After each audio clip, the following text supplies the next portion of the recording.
오늘 수업하도록 할게요. 강제집행 개시부터 다시 쭉 보세요. 우리가 강제집행을 하기 위해서는 이론적인 강제집행의 요건은 집행권한이 있어야 된다. 그 다음에 집행문 부여 있어야 받아야 된다.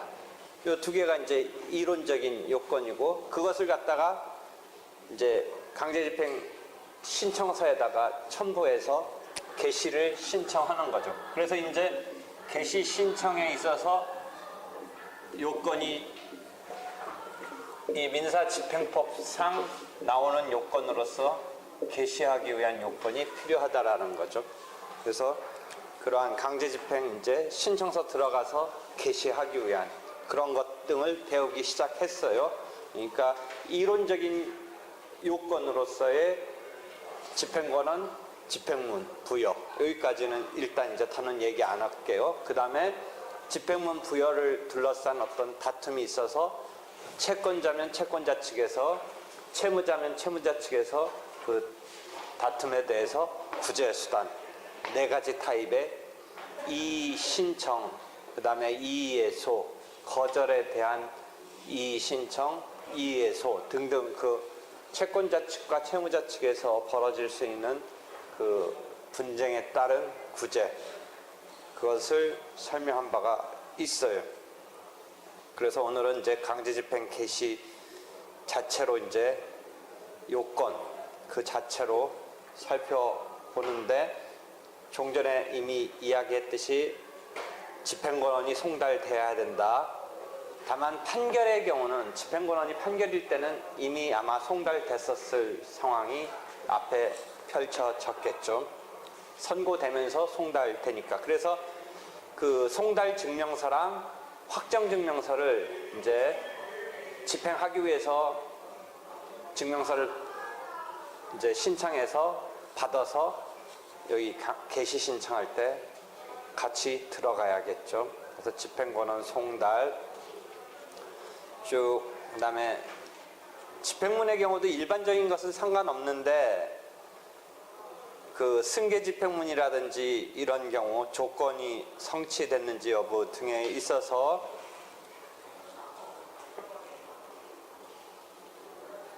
그 집행문을 갖다가 송달할 필요가 있을 수가 있죠. 왜냐하면 새로 승계인이 등장했던 경우에 있어서 그 새로운 승계인에게는 이제 송달해서 집행을 개시하기 전에 가르쳐 줘야 된다. 그래서 집행문이 승계인에 대해서 하는 것일 때에는 집행을 개시하기 전에 승계인에게 송달해야 한다 라는 것이 39조 2항에 있네요. 증명서 등본 이제 조건 성취 승계 사실 증명한 경우에 그 증명서의 등본도 아울러 채무자에게 송달해 주어야 된다.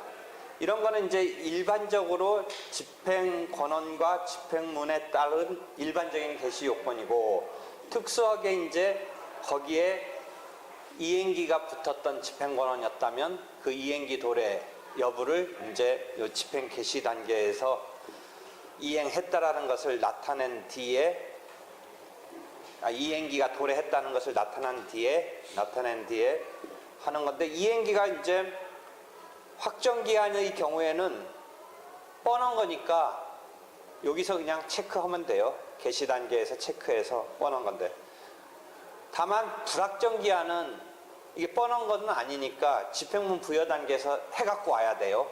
그때 여기서는 지금 저쪽에서 벌어진 것까지 다시 다 챙겨볼 이런 그런 건 없고, 뻔한 거는 확정기한은 여기서 챙겨도 되는데 불확정기한의 도래는 집행문 부여 단계에서 챙겨갖고 왔었어야 된다, 뭐 이런 거죠. 그 다음에 집행에 담보 제공이 딸려있는 이런 상황이 있을 때 그것을 체킹한다라는 거죠. 여기서 개시할 때. 그래서 이 예약이 계속 반복되네요. 그 다음에 반대 의무가 이제 선행이냐 동시행이냐에 따라서 달라진다, 뭐 그런 거 있었죠. 그 다음에 주택임대차보호법 3조 2의 특수한 경우 보증금 반환과 건물인도가 상한 이행일 때 특수한 경우에 대한 설명 이미 했었죠. 쭉 저번 때 이야기한 거가 반복되네요. 그 다음에 청구권의 집행 불능의 경우에 대상 청구에 대한 것에 있어서 집행이 불가능하다는 것을 여기 개시 신청할 때 증명해서 집행을 개시 신청을 해야 된다라는 것이죠. 여기까지가 계속 반복된 얘기고요. 그 다음에 소극적인 집행 개시를 위해서는 소극적 요건으로서 그런 장애되는 사유가 없어야겠죠. 그래서 채무자한테 파산 절차, 회생 절차가 개시되면 파산이 선고되거나 회생 절차 개시 결정이 있게 되면 그 절차가 우선하니까 집행 절차는 뒤로 밀리게 된다. 장애 사유로 나타나는 거죠. 그 다음에 집행정지 또는 취소 서면의 제출은 오늘 다시 한다라고 그랬죠. 이런 서면을 제출해서 집행을 정지시킬 수 있게 되니까 집행의 장애 사유로 나타나는 거죠. 집행의 장애 사유로. 소극적 요건으로서 강제 집행 개시에 있어서 장애가 되니까 이런 것이 없어야겠죠. 그래서 채무자에 대한 회생 절차, 파산 절차, 개인 회생 절차가 개시되면 안 된다. 집행 정지 또는 취소 서류가 제출되면 집행이 정지되니까 장애 사유다. 그다음에 집행 채권이 압류됐을 때 자기 집행 채권이 여기 압류됐기 때문에 이 사람 입장에서 강제 집행을 지금 진행해 나감에 대해서 어떤 장애가 있냐면 판례상 지금 추심명령이나 전부명령은 할 수 없다. 이거 가지고 자기 채권이 지금 압류가 당해가지고 이거 갖고 못하는데 압류명령은 가능하다. 압류명령은 가능하다. 이 이야기까지 저번 때 했죠. 그렇게 됐죠. 그래서 오늘은 다시 집행장애 사유 소극적 요건 중에 이제 강제집행의 정지 취소만 다시 떼서 할 거예요. 느낌은 알겠죠. 강제집행이 진행되다가 지금 뭔가 정지되거나 취소되는 이런 상황을 설명을 하는 거예요. 그러니까 그게 결국은 집행의 장애 개시에 있어서 진행되던 게 장애 사유가 되는 거죠. 그래서 집행이 정지된다, 취소된다 느낌은 정지는 지금부터 이렇게 진행되는 것이 안 되는 거고 취소는 전 단계까지 가서 뭔가 다 없애버리는 이런 느낌 이해되겠죠? 그럼 어떤 때 정지되고 어떤 때 취소되느냐 뭐 이런 것 등이 49조 조문을 보면 나와요. 49조 조문을 보면 나오니까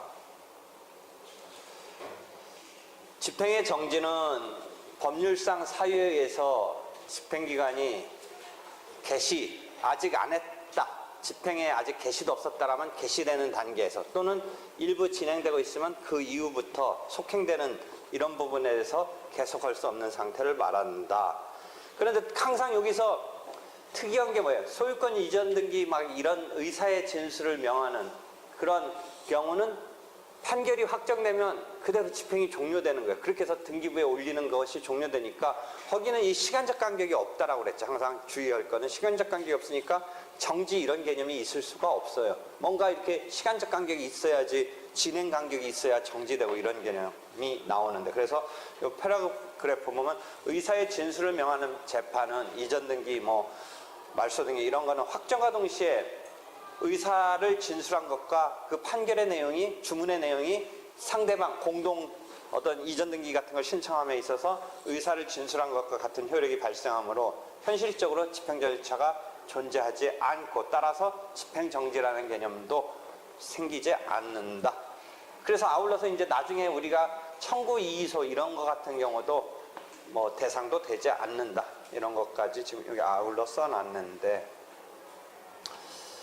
다만 계속 반복되지만 이게 집행문 부여 요건으로서 지금 반대 이행의 어떤 그런 의무가 의사의 진술에 걸려있을 때 그 반대 의무의 이행이 집행문 부여 요건으로 걸리니까 집행문 부여부터는 이제 집행이라는 어떤 시간적 간격이 없고 그 전 단계의 개념에서는 정지가 있을 수는 있다.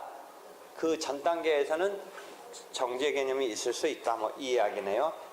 즉 의사의 진술을 명하는 재판이더라도 반대 의무의 이행을 조건으로 하는 판결에서는 집행문을 내어준 때에 이제 효력이 발생하므로 집행문 내어주기 부여 전까지 단계에서는 집행정지라는 개념이 있을 수는 있다.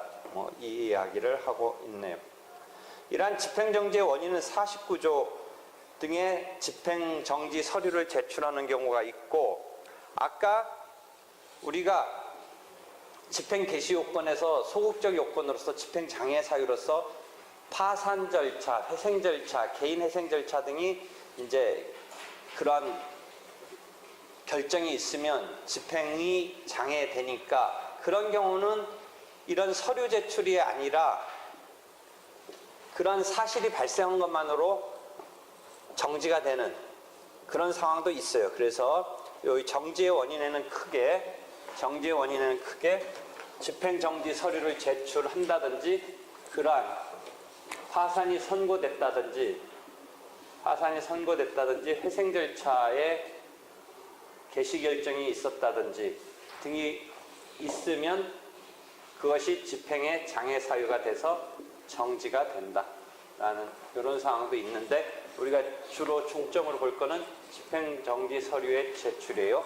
그럼 집행정지 서류의 제출이 지금 중요한 이 설명의 내용을 이루는데 49조 강제집행은 다음 각호 가운데 어느 하나에 해당하는 서류를 제출한 경우에 정지하거나, 제한이라는 것은 집행의 정지가 한 개의 집행 권한에 기한 전체로서의 어떤 단위에서의 말하는 것이라면 집행의 범위를 감축하는 것에 지나지 않은 경우를 이제 제한이라는 표현으로 하고 있다라는 요 설명이 있네요. 강제 집행 자체는 신청에 의해서 이제 정지된다 이런 말을 쓰고 있네요.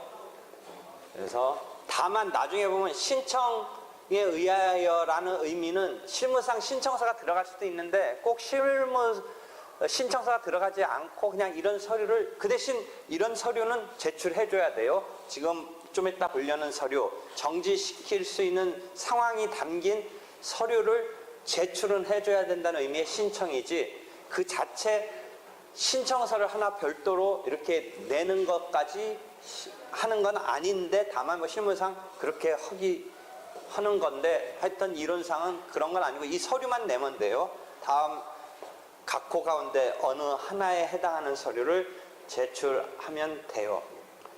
1호 사유가 뭐냐면, 1호 사유가 집행할 판결, 확정 판결 같은 경우, 확정 판결이 가지고 지금 집행을 하려는데, 확정 판결 갖고 집행을 하고 들어왔는데 그 확정 판결이 뒤집히는 경우가 어떤 경우에 있을 수 있어요. 확정 판결이 뒤집히는 경우, 재심에 의해서 취소된 경우. 확정 판결이 재심에서 취소됐으니까 그게 원점으로 갔을 거 아니에요. 그러니까 이거 지금 진행하던 거, 그 재심에서 취소된 판결을 가지고 와서 이거 정지시켜달라 이렇게 하는 거죠. 그렇겠죠. 가집행을 취소하는 경우, 가집행 선고가 붙었다 개념 알겠어요? 우리가 아직 확정되지 않은 1심 판결에서 1심 판결 주문에 어떻게 나와요? 1. 피고는 원고에게 뭐 1억 원을 지급하라 이렇게 나오고, 그 다음에 소송 비용에 관한 피고의 부담으로 한다, 피고가 부담한다 이런 게 나오고, 그 다음에 제1항은 가집행할 수 있다, 뭐 이런 게 나왔을 거 아니에요. 그죠? 가집행할 수 있다. 이게 기본 형태 아니에요. 그럼 이 가집행을 갖고 항소심 단계에서 아직 확정은 안 됐지만 집행 들어갔어요. 가집행은 가짜라는 말이 붙어서 헷갈리지만 정식의 집행이에요. 그때의 가는 가압류 가처분하고 틀리다라고 그랬어요. 이때의 가는 판결, 집행권한이 확정되지 않았다는 의미에서 가짜가 붙은 거고, 가압류 가처분은 그 집행 자체가 아직은 임시적이라는 거고, 요거는 집행 자체는 제대로예요. 지금 집행 자체는 제대로인데 항소심에서 이게 뒤집힌 거예요. 항소심에서 판결이 뒤집혔어요. 그러면 집행을 지금 취소시켜야겠죠. 집행을 취소시켜야겠죠. 그런 얘기들을 하는 거예요. 요 말을. 조문에 있는 걸 내가 분석했는데 그런 거죠. 이호는 여러분이 아직 청구 이의소 같은 걸 안 배웠는데 앞에서 그건 배웠죠. 집행문 부여에 대한 이의소, 그 다음에 청구 이의소, 요게 같은 패턴인데 채무자가 이제 제기하는 소죠, 소. 채무자가 저번 때 집행문 부여에 대해서 자기 입장에서 나 집행문 지금 부여된 것에 대해서 뭔가 반박하는 이의소. 그 다음에 청구 이의소는 집행문 부여 단계가 아니라 그 앞에 집행 권한에 대해서 실체법상 그 청구권이 변론 종결 시점 이후에 소멸된 어떤 그런 것을 갖고 따지는 거죠. 채무자가 역시 내는 거죠. 그런데 이런 소송은 통상의 집행법에서 등장하는 거지만 통상의 소송이라고 그랬어요. 통상의 소송 절차에 따르면 돼요. 통상의 소송 절차처럼 따르면 되는데 이런 소를 냈다라고 해서 우리가 일반적인 상황에서 자기 말에 결론이 내려진 게 아니고 싸우는 와중이니까 실제 집행이 진행되는 것을 이 경우는 막을 수까지는 없어요. 이런 소송을 냈다고 그래서. 지금 자기가 지금 채무자 입장에서 집행을 당하는 사람이니까 뭔가 집행을 당하는 입장에서 반박을 하고 있는데 이런 소송의 결론이 나오기 전까지는 최종적인 확정된 결론이 나오기 전까지는 아직은 누구 말이 맞는지 모르니까 집행을 진행하는 것을 멈추게 할 수는 없어요. 그것만으로. 그런데 여기에 무슨 제도가 있다라고 했어요? 돌아가서 보세요. 집행문 부여에 대한 이의소의 마지막에 잠정처분이라는 거가 하나 나와요. 잠정처분. 그러니까 일종의 가압류 가처분 이런 건데 집행법에서는 그런 보전처분적인 그런 것이 따로 일반론적으로 쓰이지 않고 이 잠정처분이라는 개념이 하나 쓰이는 이런 개념이 있어요. 잠정, 그것도 역시 가에 해당하는 의미죠. 가. 그래서 그런 잠정처분이 집행문 부여의소 단계에 한번 어딘가 있었을 거예요. 한번 돌아가서 봐봐요. 있었어요? 어디에? 그런 설명 없었어요? 그다음에 청구이의소 이제 앞으로 배우면 거기에도 나와요. 그 기본 개념은 뭐냐면 이런 소송을 제기했다고 해서 집행을 정지시킬 수는 없어요. 이것만으로는 일종의 자기가 지금 따지는 거긴 한데 그 따지는 것만으로는 아직 결론이 난 게 아니니까 일단 집행이 진행되는 것을 그 자체만으로는 막아낼 수 없다. 그래서 그걸 집행 정지의 효력이 없다라고 그래요. 소제기만으로 보면 집행문 부여에 대한 이의소라든지 앞으로 청구 이의소가 채무자가 내는 건데 이 집행을 당하는 입장에서 채무자가 이런 소송을 내서 뭔가 이 집행을 이제 따지는 형태의 소송을 내긴 했지만 이것만으로는 아직 집행 자체를 멈추게 할 수는 없다. 집행 정지의 효력까지는 없다. 다만 뭔가 이렇게 담보를 제공해서 잠시 좀 멈추게 해달라는 그런 것을 하나 더 절차를 밟아야 돼요. 그러려면. 잠정처분이라고 그래, 그런 걸.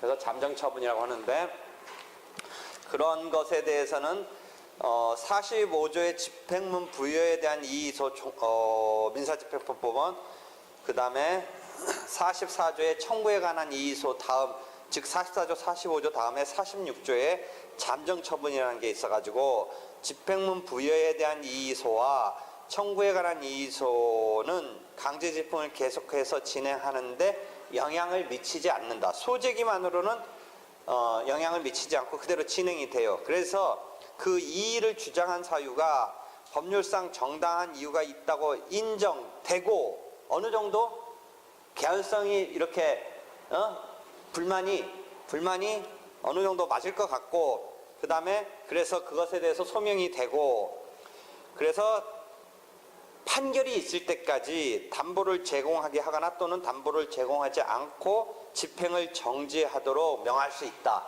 그러니까 이런 잠정처분을 받아서 그러면 그게 받아졌으면 이 잠정처분을 갖고 지금 일시정지, 즉 잠정적으로 일시정지된 그것을 가지고 잠정적으로 집행의 이 진행을 정지시킨다가 2호 상황이에요. 이해되겠어요? 2호 상황. 지금 이해됐겠죠? 그런 것을 조문을 내가 쭉 풀어놨어요. 그래서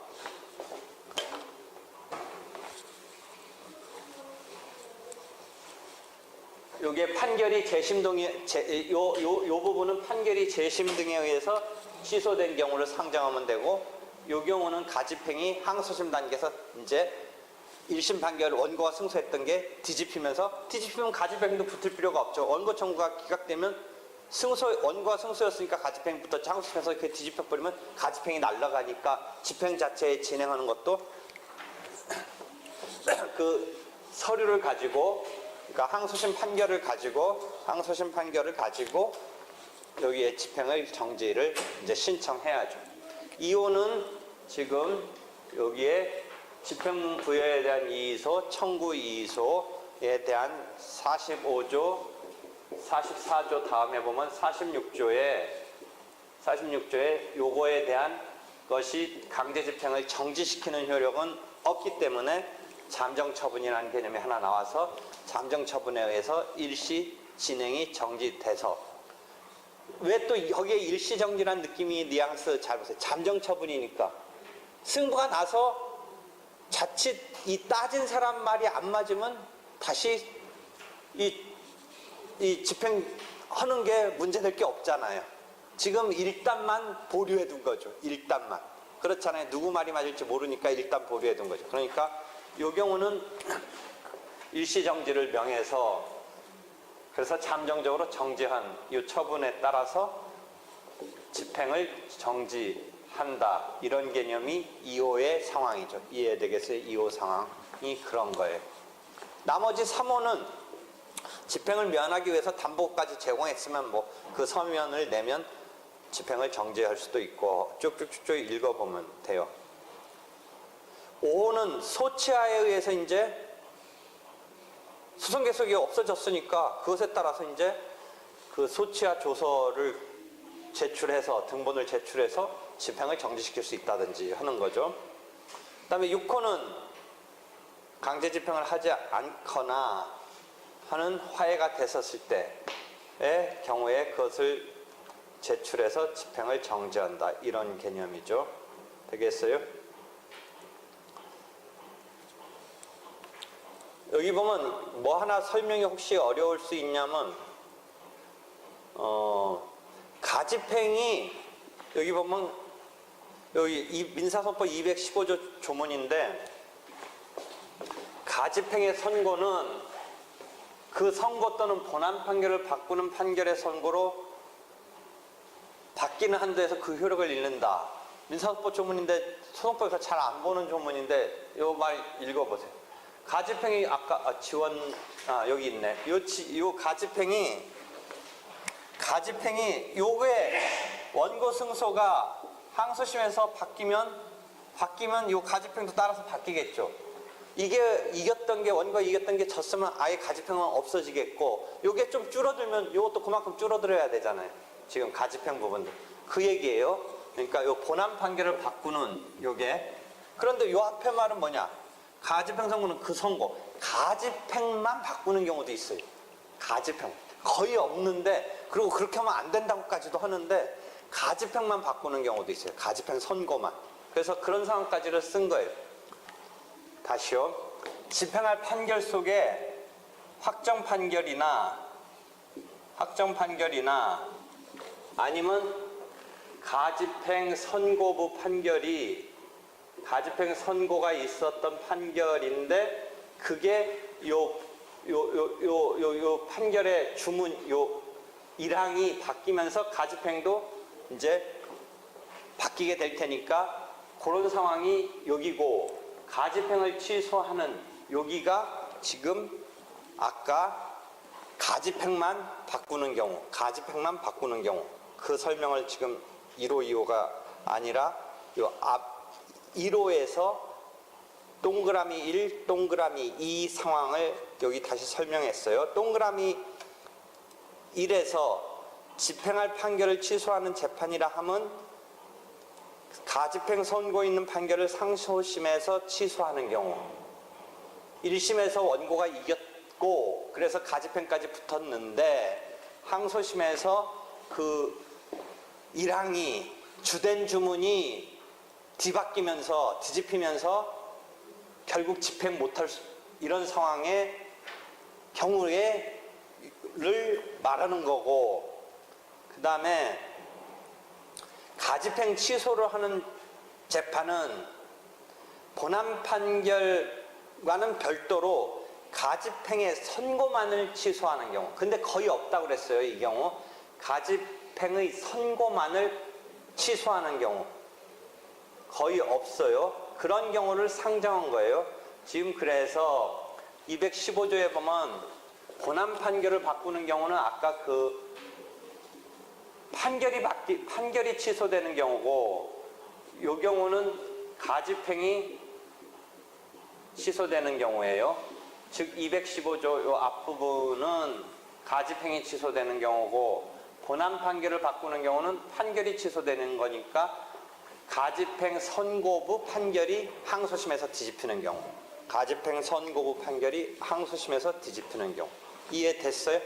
지금 상황이 가집행은 지금 요 두 가지 타입에서 집행의 정지에 작동을 하는 거예요. 집행정지로 작동하는 거예요.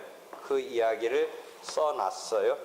그러니까 여기는 가나로 해놓고 여기는 1이라고 해서 좀 그런데 여기서 동그라미 1은 1호 사유의 동그라미 1이고, 요게 1호 사유 속에서 조문하고 매치시키려면 동그라미 가가, 내가 지금 여러분 거 바꿨는지 모르겠는데 요 상황이에요. 요 판결. 그 다음에 요 2가 여기서는 요게 그 위에 조문 속에서 할 때는 2에 해당하는 얘기를 하는 거야. 지금 부호를 항목 부호가 이게 위에서부터 내려오다 보니까 한 단계가 지금 딱 안 맞아서 그러는데, 하여튼 맞춰서 읽어봐요. 잠정 처분 중에 일시적 정지를 명한 거는 지금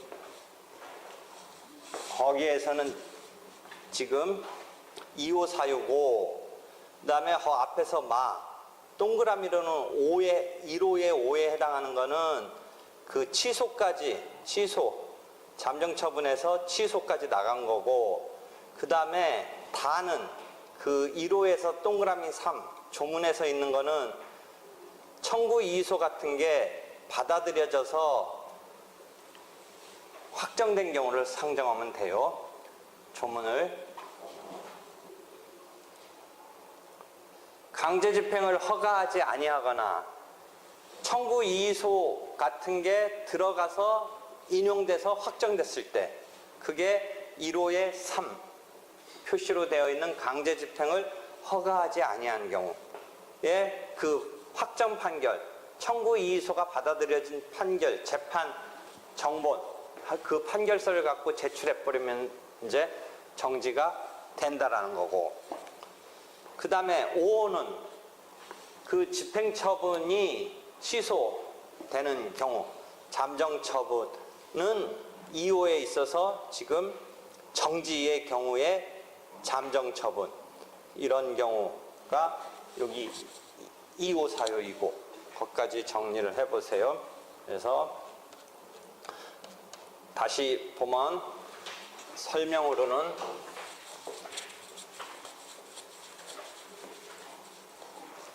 여기서는 이제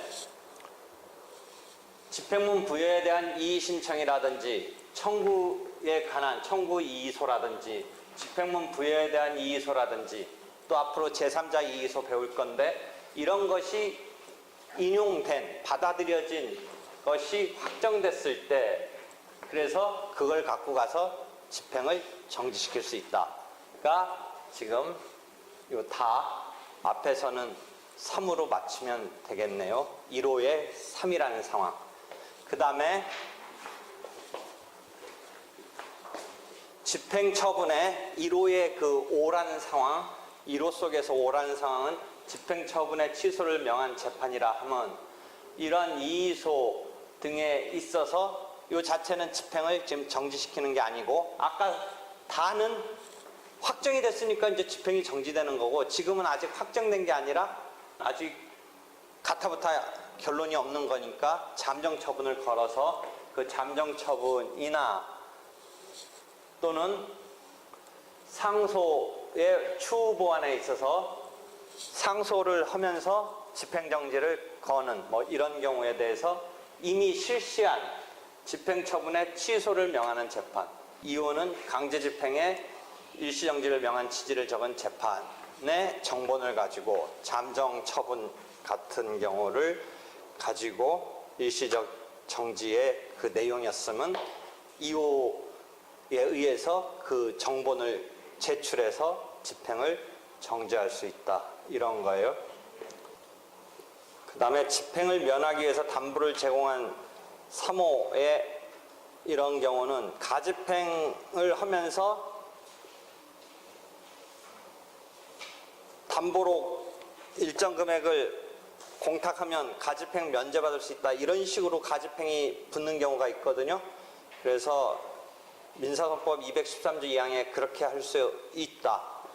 담보 제공하고 가집행을 면제받을 수 있다는 것을 선고한 경우에 담보 제공한 것을 증명해서 집행정지를 신청할 수 있다. 뭐 이런 거. 그 다음에 4호는 변제 수령 증서나 변제 유예, 변제가 유예, 의무이행을 미루도록 승낙하였다는 취지를 적은 증서의 경우에 종국적으로는 청구 이의소로 가야겠지만 지금 단계에서 일단 집행을 정지할 수 있도록 정지하도록 한다. 뭐 이런 것이네요. 그 다음에 5호 소취하, 6호 강제집행하지 않는다는 화해가 됐을 때 그 화해 조서를 가지고 집행정지를 신청할 수 있다.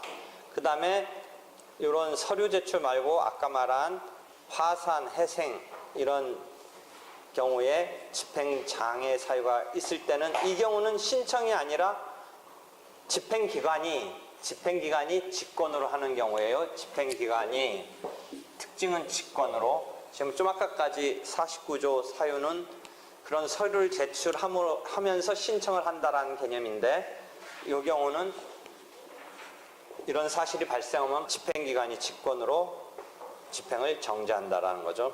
그래서 그런 사유 발생의